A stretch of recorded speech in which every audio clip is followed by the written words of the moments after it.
Welcome back inside of this week's episode of Trash Chatter. I'm your host, Victoria Conway, and this week I am pleased to be joined by Ted Jennings out of Happy Cans out of Phoenix, Arizona. Ted, how are you? I'm doing good. How are you? I'm good. Thank you so much for taking some time to join us today. Sure. Happy to be here. Awesome. So, Ted, before we get into the details of your business, back in 2020, that's when you launched your company. How did you find trash bin cleaning?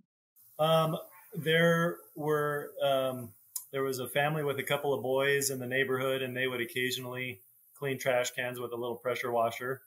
And so I would have my boys do that from time to time. And then when 2020 hit and my teenage boys, no restaurants open, so kind of hard to get a teenage job, I was getting them to start doing trash can cleaning with just a little $90 pressure washer. And that's kind of how it started for me. And then once you started offering the service like that, did it pick up right away to the point where you were thinking maybe you needed to maybe redesign your system and kind of help you grow that way? Yeah, I mean, I started doing it because my sales position with the company I was working for as an independent rep went well. Hospitals were I was a medical device rep, and hospitals were no longer allowing medical device reps in the hospital, so I couldn't sell. So as I had been helping my boys, I kind of was thinking, well, I guess I can do this too. And so I started doing it, but just as something to do and make a little bit of money. And then I started to realize that people, they really were looking for this type of service and it wasn't being met. So once I realized that and thought, okay, maybe I need to put a little bit more effort into it, then I started looking at other options as far as equipment and things like that. Could you perhaps maybe give our audience a timeline of your equipment? Because we didn't meet you to 2021. That's when you got the SB4 PTO. But at that point, you'd already had hundreds of customers. Yeah. So like I had mentioned, I first started with a $90 pressure washer that I bought off of Amazon. But that was, obviously very temporary. And then once I realized I need to put a little time and effort and money into it, I found a used unit. I don't even remember the name of the manufacturer, but it was inexpensive and that was what I was looking for. And so I started with that. And then I realized I needed something better, something that had hot water. So I designed my own with a friend of mine who welds, and we put together just this box with a Belandi spray head and a tipper to put the trash can on. And it just sat on the back of the tailgate.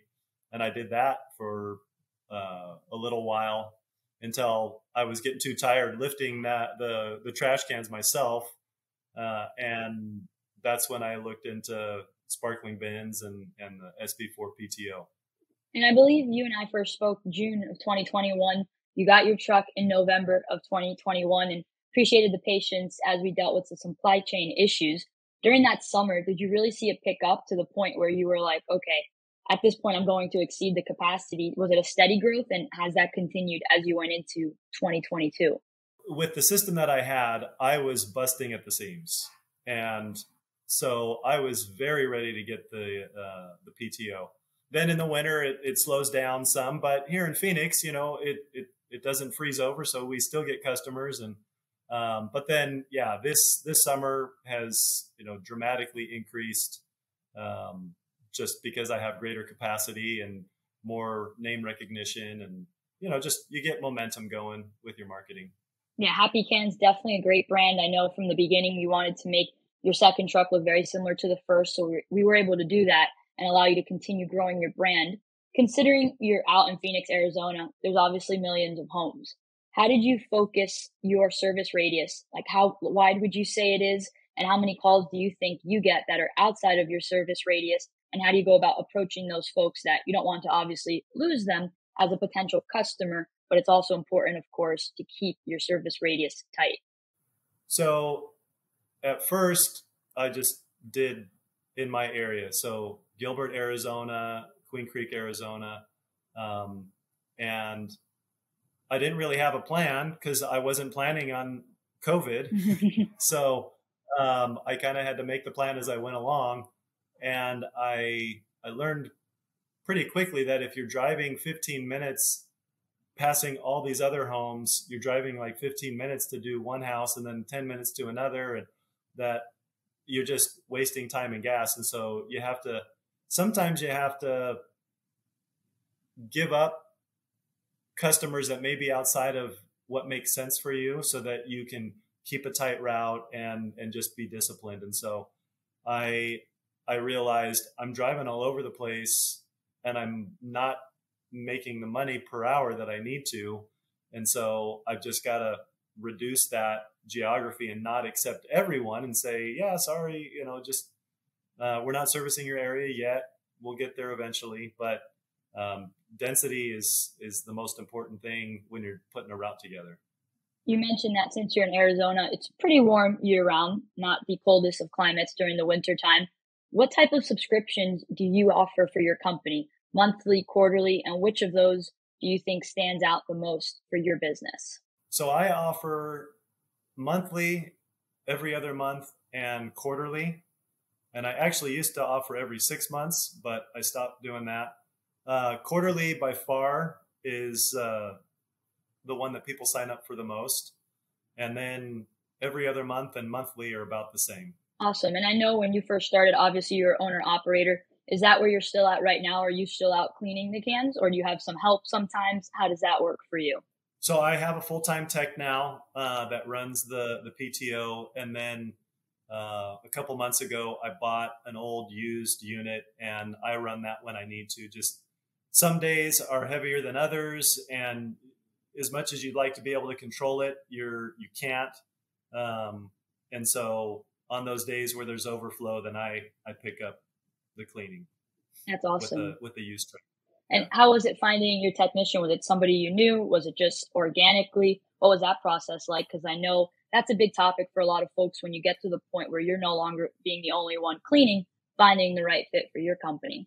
So my first tech I hired in April of 2022, and he was a friend of a friend, and he worked at a seasonal job putting up Christmas lights. And so in April, he was off season. So I got a referral from my friend's friend, who was the business owner of the Christmas light setup company. And, the understanding was, hey, in September, he's going to come back and work for me, obviously, if he wants to. And so he did a great job through the summer, and he went and worked for the guy that I found him from. And then for the tech I have now, I just put it out on Facebook just on my personal Facebook and said, hey, I'm looking for a tech. This is what it pays, hours, that sort of thing. And a friend of mine, his wife saw it, and he called me up and he said, hey, I'm looking for something, and I do seasonal work. It goes from January to June, and would love to work with you, into January. So just kind of word of mouth is how I've gotten tech so far. And for you, as you've hired folks, what type of traits are you looking for somebody that's going to represent your company out in the field? I mean, reliable and hardworking are probably the most important. Obviously can't be a germaphobe. That is a question I ask because, you don't want to get somebody started and they're like, ooh, this is icky. And so, and teachable, willing to learn, and, you start it and there's ongoing training. It's not just the first day and then I let them loose. So I do ongoing training. That's awesome. And I think it's very important to point out germaphobe, because some people are like, great, I'll be in a truck, I won't talk to people all day. And then you get to your first nasty trash bin, and that can change some different receptions of the job description. For you, Ted, as you've grown now for 2 years being in business, what's the public perception been like throughout your area? I mean, the response is almost always positive. It's like, wow, I never knew this existed, or I didn't know I needed this service until I actually tried it. It's almost all positive. Occasionally you'll get somebody that's worried that you're dumping the dirty water in front of their house and stuff like that. And so once you work through that, which is pretty easy, there's really no issues. It's all positive. Once again, here inside of Trash Chatter, Victoria Conway, alongside Ted Jennings out of Happy Cans, Phoenix, Arizona. He started his company in 2020, Now he runs 2 trucks throughout the area as he continues to grow. Ted, for you, we were looking into your company, obviously. Before we had you come on, you have over 300 Google reviews, all 5 stars. How do you gain those? Are you paying for a service? Is that just follow up? Because obviously that's a phenomenal number to be at. Oh, thank you. Yes, I have a friend who does digital marketing, and so I hired him, and he has a system, and basically he emails customers after the service has been completed, and we ask for reviews. I've also recently started doing something that I got from another company I saw, where we put on the trash can after the job has been completed, thank you for your business.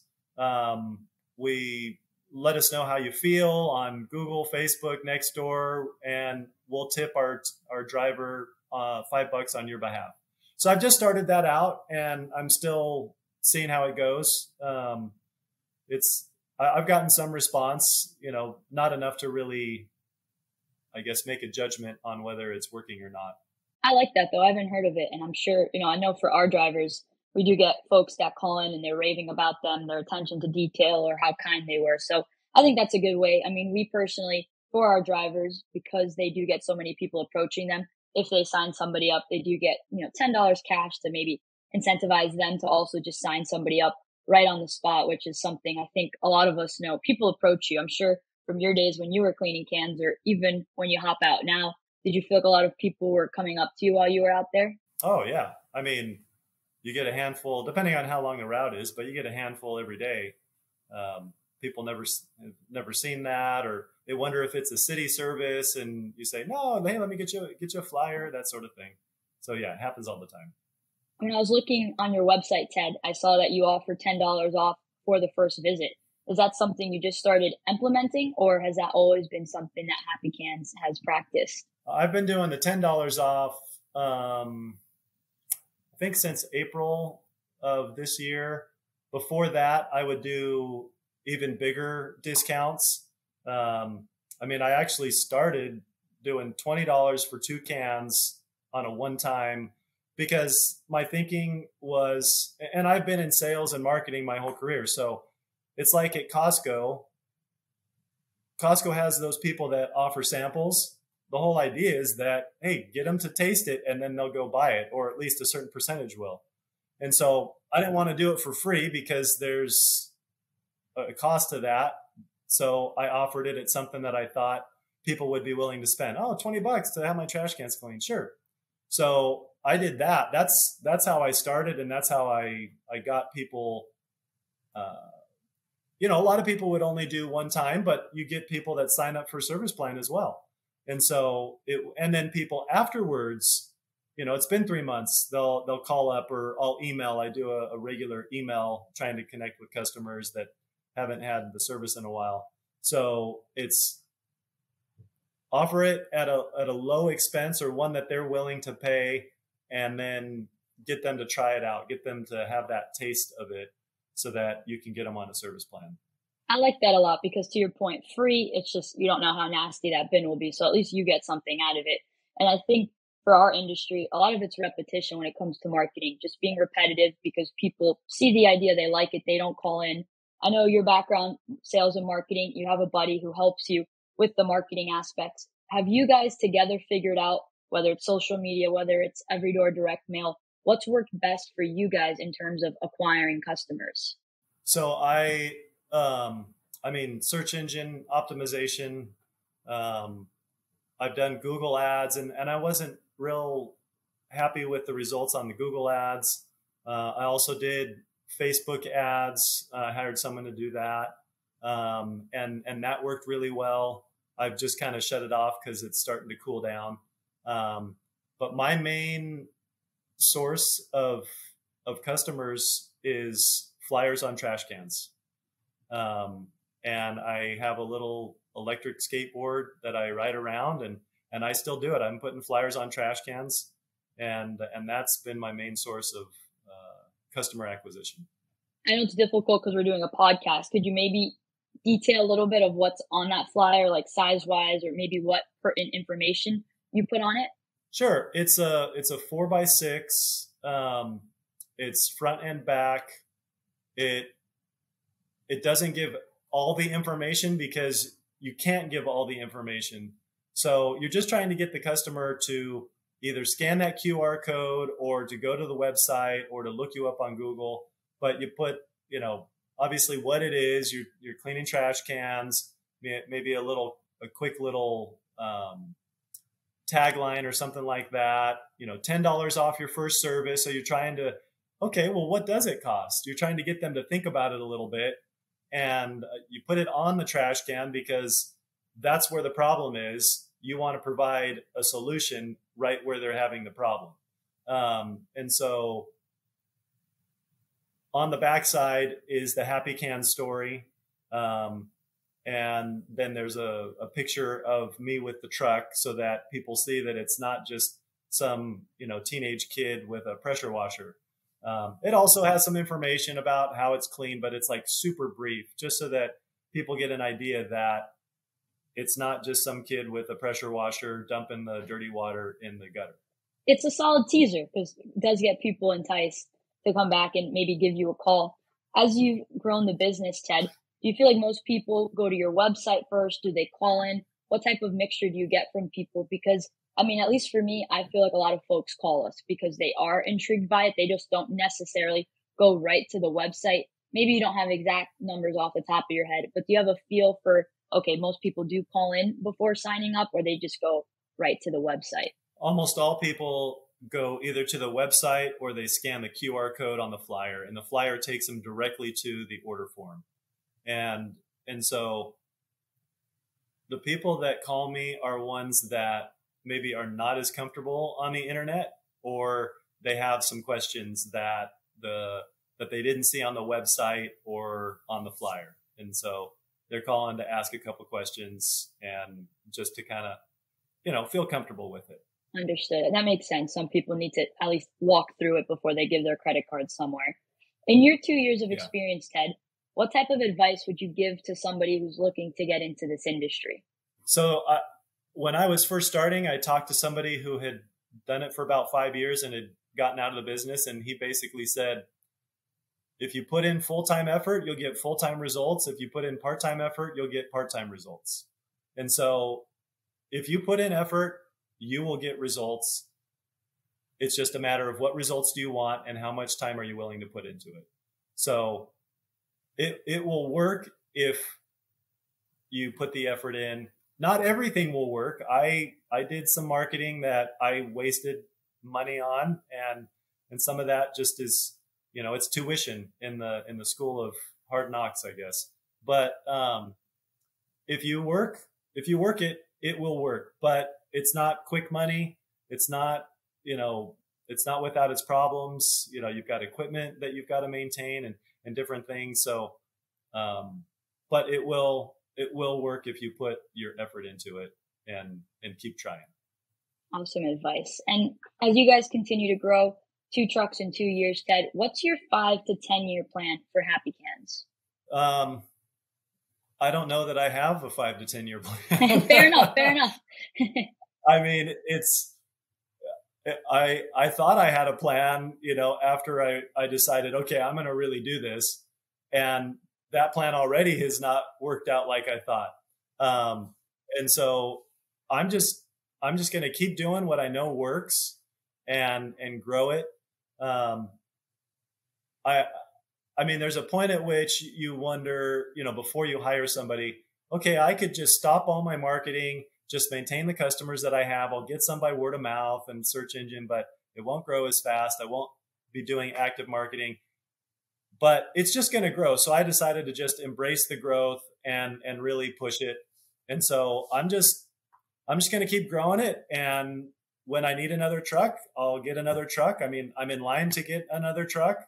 And so it's just try and keep growing it and see what happens. I mean, you try and look for to the future, but you can't always anticipate things. So I don't have a great answer for you on that. I'm sorry. No, but I like it because it was honest. Some people, you don't know where it's going to take you. And sometimes it's a pleasant surprise. Sometimes it's not, but it's just how you react to it. And I think for you, Ted, considering you started in 2020 during COVID, which is a tough time to launch anything, and that you found success, I mean, I think that's a great story in its own right. Thank you. No problem. Well, once again, Ted Jennings from Happy Cans out of Phoenix, Arizona. Ted, thank you so much for taking some time to join us on Trash Chatter today. Happy to be here. Thank you for having me. Of course. Once again, thank you for tuning in to Trash Chatter. You can check us out on YouTube, Apple Music, Spotify, wherever you get your podcasts from. And if you call into our office and say that you listen to Trash Chatter on one of those platforms, we'll send you out a free hat. It's pictured right here. We'll also make sure to drop a picture of it so you can see what type of prizes you can win when you call in and say that you tuned into Trash Chatter. Thanks again, Ted.